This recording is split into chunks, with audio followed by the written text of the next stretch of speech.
I think the loss was a hard one for it. It took a toll, and I think it was a kind of the culmination of a lot of things. Like it was kind of things came to a head, and as far as with the Stanford and Colorado loss, like we were carrying that into that weekend, which is not what you want to do. So we got to talk about that a little bit and kind of deal with that. But I think what we're learning is just what the roles are going to be for everybody.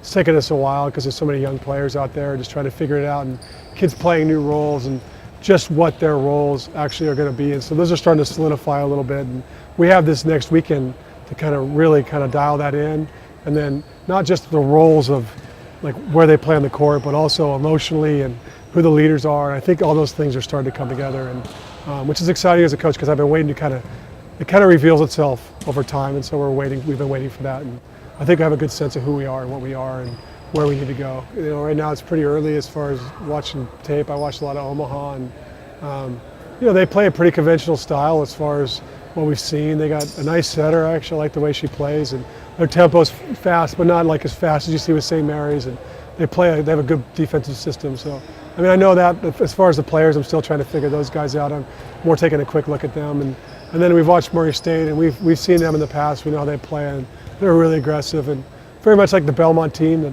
can play fast and has some nice arms and can do some things. St. Louis, I haven't even started to watch yet, so I'll get to them tonight. But we're right now with practice and everything, we're more focused on us. And as we get closer to the end of the week, I'll know a lot more about those teams. But I think we have an understanding of how we want to play. I think we have an understanding what our roles are and how we're going to use players and the ways that we can use players in what situations. We have an understanding what the leadership looks like and how that should work. But this is the weekend to kind of get it as dialed in as we can before we hit the thick of it, which is the Big Ten, and Purdue has had a nice run of it so far. So we got to get our stuff going.